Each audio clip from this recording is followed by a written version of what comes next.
At the end of this week, one of St. Louis's most revered citizens is retiring from his role at the helm of an institution he co-founded in Lucas Park 54 years ago. We recently paid him a visit at the North St. Louis complex that has changed countless young lives for the better. This is a place where we set aside for the outstanding young people. Now up here we said the Knights. My first team, one that I used as a model for the country. More than a half-century of memories are documented in this Hall of Fame at Mathews-Dickey Boys and Girls Club in North St. Louis. It was founded in 1960 by Martin Luther Mathews and the late Hubert Dickey Ballantyne. Then, as now, sports were the club's foundation. I started sports when I was 5 years old and stayed in sports all the way through. I was captain of all the teams down and everything. And so when I come to St. Louis, then I decided I want to do something in St. Louis like we were doing there in Poplar Bluff. Poplar Bluff is the southeast Missouri city where Mathews grew up. He's the second boy from the left in the back row of this photo of a local 4-H club. Mathews says the mission of 4-H, learning by doing, inspired him. Prior to his marriage to the late Barbara Albright Mathews and going to work for Textron Incorporated, Mathews played, then coached semi-pro baseball. His inspiration and role model was number 42, Jackie Robinson, the Hall of Fame infielder who broke the color barrier in Major League Baseball when he joined the Brooklyn Dodgers in 1947. I coached fielder, carried them all over the country. Mathews recalled the day when he took the first step toward a life dedicated to nurturing young people. And I was only away about a year, and a man called me and asked me to come over to his house. He had 30 boys in his room. They wanted to do something with their lives. Brown versus Board of Education just had 1954s, and every kid got a chance to look, see what other people doing in other areas, and they wanted to do something themselves. And so they asked me to do it. I was reluctant because I wanted to stay home. I had a job in a plant, Fortune 500 company, and my time wasn't really available, but I had to make time for those young people. So what I did was I'd taken them, and we worked hard for 2 years. And those boys become not only the best in 3 states. This was Mathews' first team, the Knights. They represented a small fraction of the boys and teenagers who yearned for the opportunity to play baseball. Mathews wanted to create a league. So did Dickey Ballantyne, who coached a team called the Arabs. Together, they built a program modeled after a South St. Louis boys club and organized dozens of teams. Through donations and loan guarantees, they opened their first clubhouse in a storefront on Natural Bridge Avenue.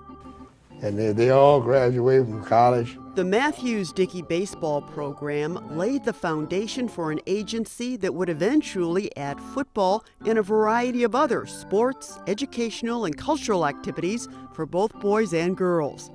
As Martin Mathews reflected on his career and impending retirement, he attributed his flourishing institution to his credo of the 3 R's. Which is respect, restraint, and responsibility. And I had to teach my young people to do that. And it's very important. The big things in life is very important. If you learn the 3 R's, then you can make it. See Wendy up here? Yeah, great young Wendy. The father of 5 daughters, Martin Mathews has always had a place for girls in what was originally the Mathews-Dickey Boys Club. A girls' program was formally established in 1986. It includes the Sheer Elegance Fashion Show, an annual event recognizing outstanding young women for their achievements in and outside the classroom. In 2001, a fundraising campaign was launched called Girls Millennium.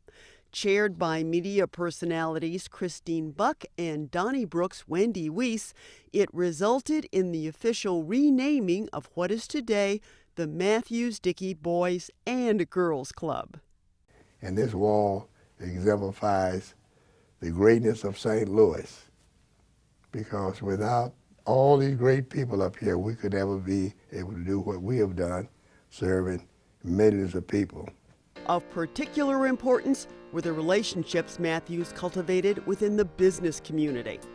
Notable early supporters included former Anheuser-Busch CEO August Busch III and Emerson Electric Company Chairman Emeritus Charles Knight, who led the capital campaign to build the Kings Highway facility. The club's annual benefit golf classic is named for another early supporter, the late attorney Donald Fahey. In 1970, we won the national championship, but had no way to go to Wichita, Kansas.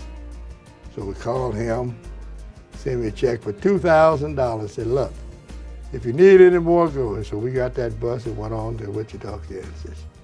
But a great man, so we named it in his honor here, a golf tournament, because he always believed in helping people. Now we look here, this is something we set aside, the football, because when the Rams come. When the Los Angeles Rams relocated to St. Louis in 1995, Martin Mathews gave head coach Dick Vermeil use of the club as the team's training camp while its Earth City Training Center was being constructed. Mathews has gained the admiration of some of the biggest names in sports. The late Chicago Bears running back and Hall of Famer Walter Payton served on the Mathews-Dickey board. In 1992, he helped the club launch a computer literacy training program to complement the existing tutoring program.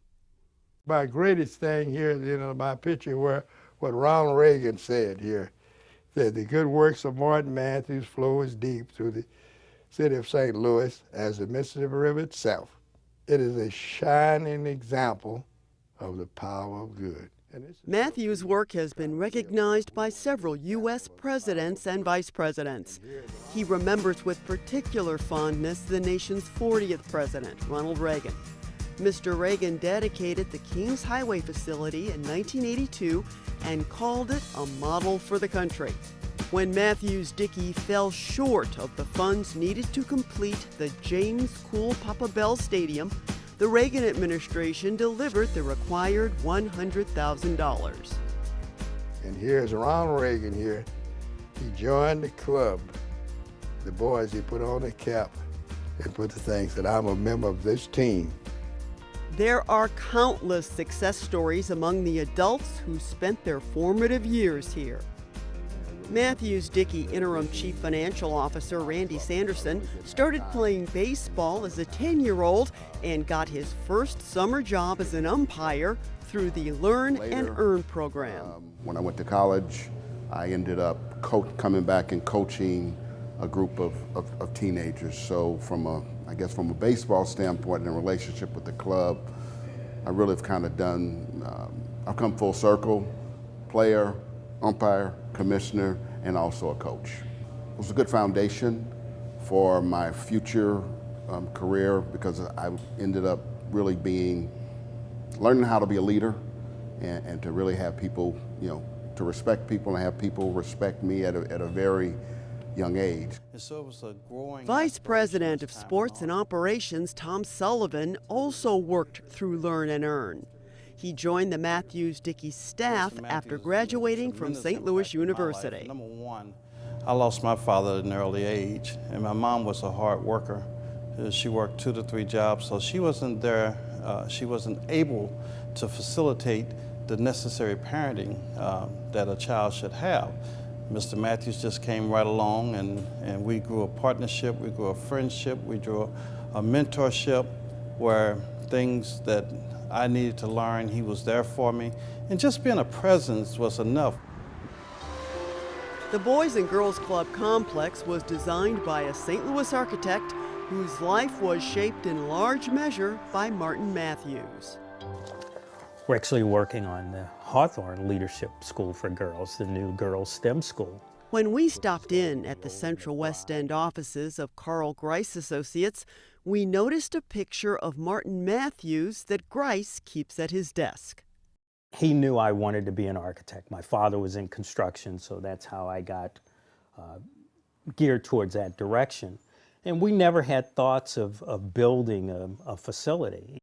And I think when I graduated in 1976 from Washington University,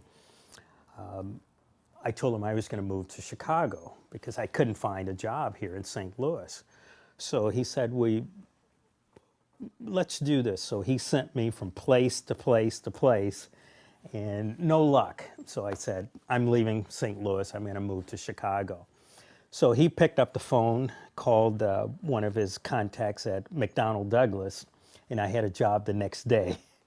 So I said, why didn't you do that 2 weeks ago when we first talked? And he said, I wanted to give you an example of how things work in the real world. Right next door to the Boys and Girls Club is a private school Grice designed, City Academy. Its founder and president used to be a tutor at the club. We started in '99 with 42 students, and then we added through first grade, and then we added a grade a year through sixth grade. So that first graduating class was 2005, and what was fun about that was our first year here in our own space at City Academy. So we started at Mathews-Dickey. We opened our doors in '99 at Mathews-Dickey, and we were there until 2004 when we moved in this building. Donald Danforth III was working in the corporate world when a friend took him to Mathews-Dickey to volunteer. So we have a beautiful picture of our building under a rainbow. Danforth found it so fulfilling, he eventually volunteered there full time and grew the tutoring program. Martin Mathews later mentored Danforth after he decided to start an independent school. He said early on, you want to create a program, or ultimately when we were doing the school, you want to create a school that would be good enough for your own children. And it's that simple message that we carry out every day here at City Academy. So whether it's hiring a teacher or looking at curriculum or building a building, I always look at it with that eye. How would this work for me as a parent, or is this what I would want for my own children? And that's the message that he's kind of instilled in me from the very beginning. The golden anniversary of the Mathews-Dickey Boys and Girls Club in the year 2000 was cause for celebration and for the community to show its appreciation to the co-founder. On September 28th of that year, it was declared Martin Luther Mathews Day at Busch Stadium, and he threw out the first pitch. Mathews has received honorary doctorate degrees from St. Louis, Washington, and Webster Universities, and the University of Missouri St. Louis. Upon his retirement, Mathews will serve as President Emeritus to support his successor. A concert to benefit a legacy fund in Mathews' name is planned for February of 2015. So much accomplishment springing from a simple philosophy.